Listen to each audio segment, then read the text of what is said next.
I got fired. With those words, my husband dropped his shoulders in disappointment. No, no, no, isn't that the best development? There's still a chance of winning this battle. Watch. The unscrupulous bald-headed president. We'll win this on our own. My name is Sammy. The other day, when the microwave went ding, I instinctively said, yes, yes, and my daughter gave me a weird look, saying, Mom's talking to the microwave. I'm a 40-year-old who got weirded out. Oh well, with things like Alexa and Siri, it's not strange to talk to machines these days. It was embarrassing because it was unconscious. Well, compared to the incredibly embarrassing people I've met in the past, talking to the microwave is not a big deal. This is a story from about 15 years ago. I was working at a certain company. The company itself was small, but elite. However, it was a company that excelled in specialized tasks, such as creating programs to protect computer security. It had earned trust from major corporations, and its performance was decent. At that time, the internet was not as widespread as it is today, and there was still considerable room for development in areas like security. Hence, the company was reasonably expected to continue growing in the industry. It was during this time that I met my current husband, Simon, who was a colleague. We eventually got married. However, even before marrying him, I had been bothered by advances from the company president. I have to say, I was a cute child since childhood, well regarded even in the neighborhood. Especially since I didn't gain weight and grew up smoothly, I was often asked by magazine photographers to take snap photos in the streets. Being envied by everyone, I had the side effect of easily attracting troublesome men. The president was one of them. Thanks to that, I don't like my own face. Even if I just said good morning, the president evaluated it like this. You're a good girl, always greeting me with a smile every day. And he would proudly talk about it to other employees. At that time, the president was 48 years old. He was bald, and the remnants of his hair that remained were plastered onto his forehead. Despite that, he seemed satisfied, showing no intention of fixing it. He wasn't particularly pleasant, and he was arrogant towards disliked employees while being kind to those who brought benefits to the company or pretty girls. He had a somewhat autocratic nature, creating differences among employees, for better or worse. I couldn't help but feel a physiological discomfort from the president's actions. However, he was my superior. I had to get along with him somehow. But how do you deal with a man who mistakenly thinks you're relying on him just because you went to report work? The answer was unclear. So, I managed to avoid the president's favor in a relaxed manner, but when I announced my marriage to my husband, the president started persistently inviting me to meals. Although our workplace romance was kept secret, people who knew about my relationship with my husband knew. However, the fact that the president increased his attempts at this timing showed that he hadn't realized anything about my relationship with my husband. Until then, it was just things like feeling his gaze or hearing that he liked me from other employees. So, I had intended to handle it with grace, but it became troublesome when it escalated. How about going to a private Italian restaurant? We can spend time without reservation, just the two of us. I said I would treat you last time, but you refused, saying you didn't have any money. I bought wine from your birth year this time. Let's drink it at my place. It won't cost you anything. Didn't you say you didn't like alcohol? I found a bar where they specialize in sweet cocktails. Let's go together. We can reserve a private room, and there's a spacious space in the back. Hey, when are you going to go out with me alone? Even after repeatedly refusing all these invitations, the president didn't give up.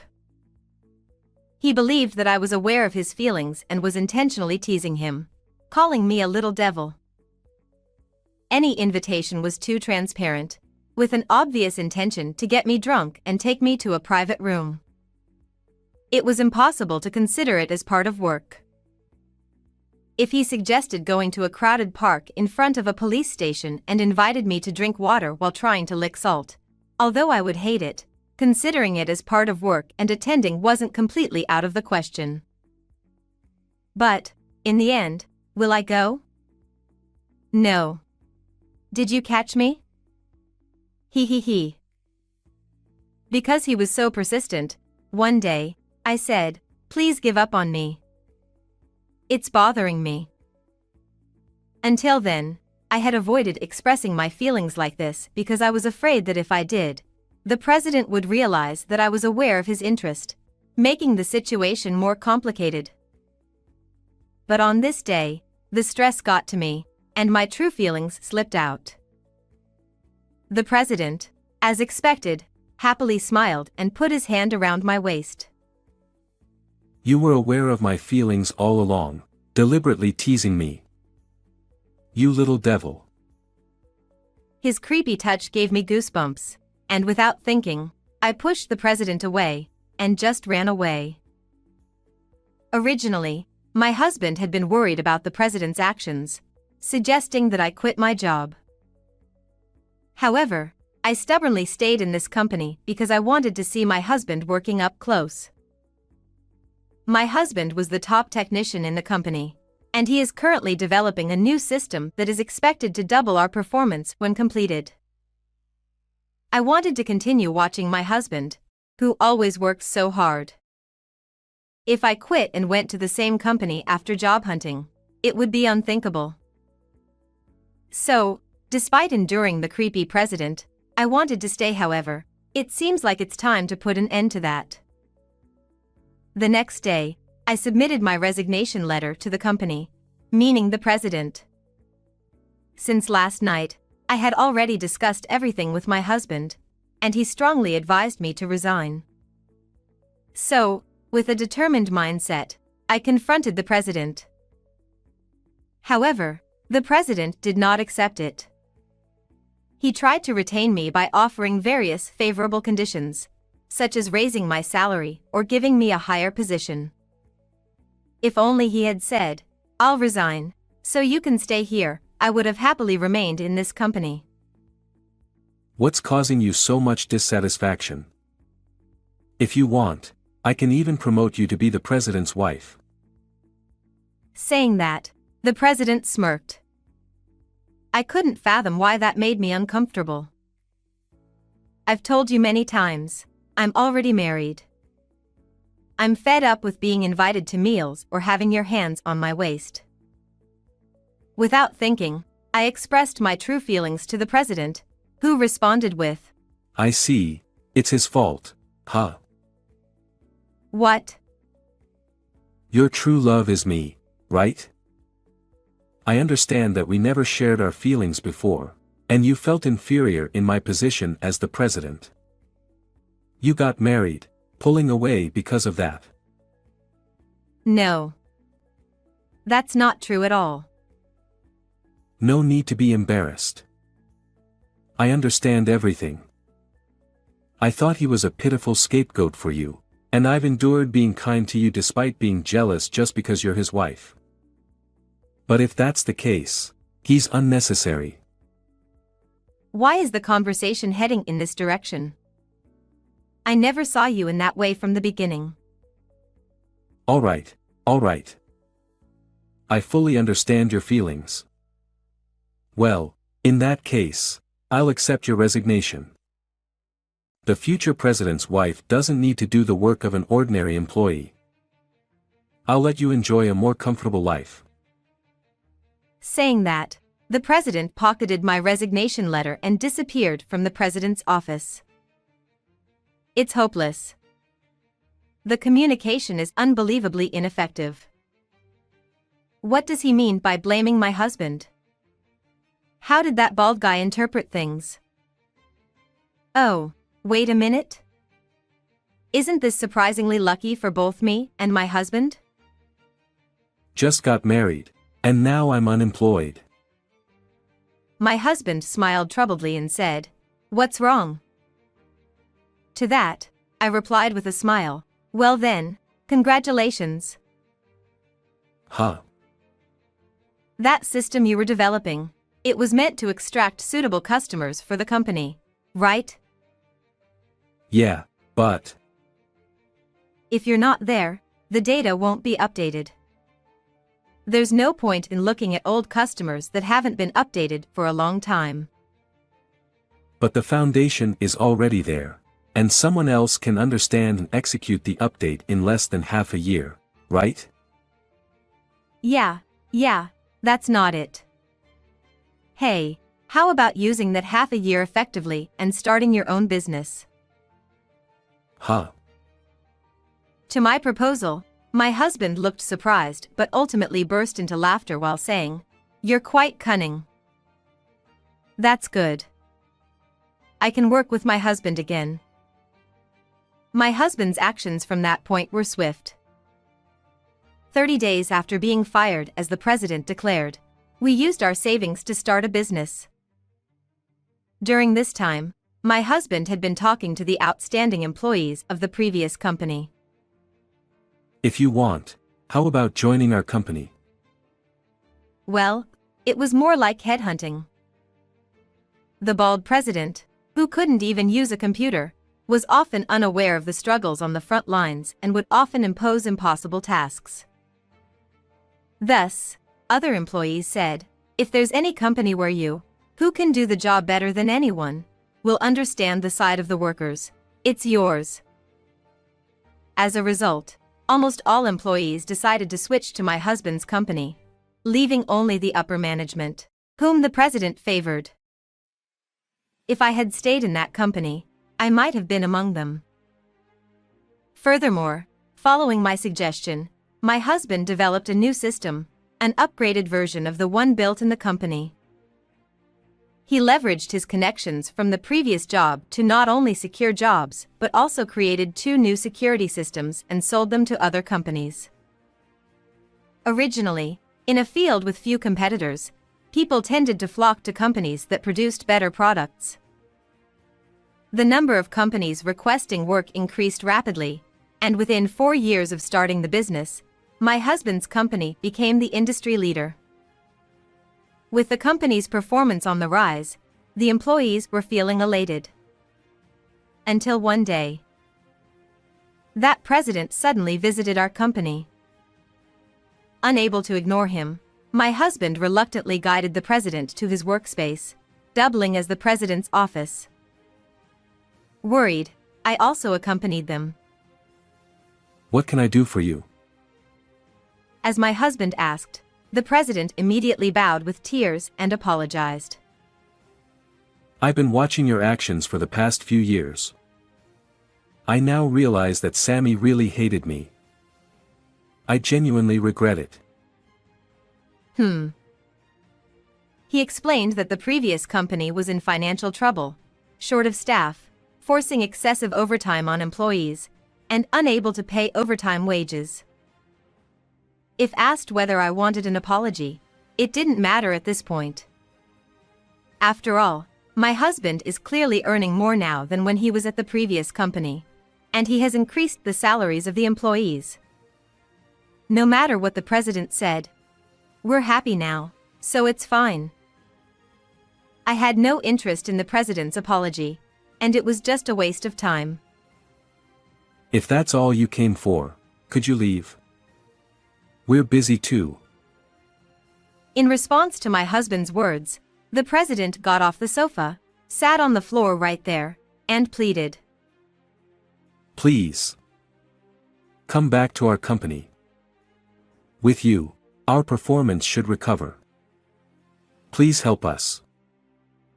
The president bowed down, rubbing his forehead on the floor, but my husband quietly shook his head. Since the day I was fired, I'm no longer an employee of your company. I have a responsibility to protect the employees of my own company. So, I can't go back to your company. Please do something. I beg you. If you resign as president and your company comes under ours, that's fine. Huh? Under. No, merge. I'm not sure what's best in this situation since it's my first time. Wait, are you asking me to resign as president? Of course. What you did to my wife in the past was an act that trampled on the morale of female employees. Nowadays, overworking is criticized by society. It's only natural. While what happened to me is now considered unacceptable by society, at that time, it was quite a gray area. It was an era where it depended on the individual's interpretation. Even if someone claimed they were touched inappropriately, you'd receive excuses like no ulterior motive. Just a stumble. Overly conscious woman, or face defamation, denying the truth and eventually getting fired. However, the situation with overtime was different. Until then, ignoring labor laws and allowing excessive overtime was common. With changes in laws and a gradual shift in public perception towards long working hours being bad, the president's actions would be harshly punished if reported to the appropriate authorities. At first, the president kept repeating, "Isn't there any other option? Please spare me from resigning." But realizing the gravity of his actions, he understood that remaining at the top of the company was impossible. The president stepped down from his position, and my husband absorbed and merged his company. All the employees were taken in, and the overtime pay that couldn't be paid was settled here. Since our company was flourishing, it actually turned out to be a relief. The president's company had low wages, so the overtime pay wasn't a significant amount. We won. When you proposed that I should start a business when I became unemployed, I never thought we could expand the business enough to crush the president's company. I believed in your ability. Really? Aren't you just trying to flatter me and boost my ego? No way, you caught me. While talking about such things as a couple, I sincerely felt relieved that everything went well. Later, it turned out that someone leaked the conversations in the president's office, which I never told anyone about. The embarrassing actions of the president, who used to flirt with me, became public. Since it's a small company, it didn't make it to the news on television, but it was reported in local newspapers, including the overtime issue. Apparently, more people read local papers than watched TV or read famous magazines. The president became a scorned figure in the local community, and playing president became a trend among kids. It was a surreal game where they persistently flirted with a pretended reluctant girl. If the president saw it, it would be too embarrassing, and he would probably dig a hole to bury himself. By the way, the president was divorced and had a middle school daughter. However, when this game became popular, it seemed that his daughter heard about her father's actions, and she returned home almost like running away. Well, for a sensitive teenage girl, having such a creepy father must be unpleasant. It's a case of reaping what you sow or self-inflicted misfortune. The president, who lost both the company and his daughter, couldn't find work in well-paying companies due to his inability to use a computer. Currently, he's employed as an office worker in a local factory, but he can't handle essential desk work. Therefore, he has become responsible for serving tea to the female president. He, who used to condescendingly order female tea servers with a loud "Hey, bring me some tea," is quite a downfall. The president himself probably never imagined a future where he would become a tea server. The employees who switched from the president's company to ours are laughing heartily at the president's dramatic fall from grace. There is no sympathy for him. On the other hand, my husband and I were blessed with 2 children. Our daughter is talkative, making fun of me when I bow my head during a call or respond to the microwave. Well, She's cheeky but cute. Our son is a year younger and seems to excel in computer-related matters like his father. Despite being still young, he creates small programs, so I think he has a promising future, unbiasedly speaking. It would be nice if he could take over the company. He, however, wants to become a YouTuber, work for Uber Eats, or be a pizza delivery guy.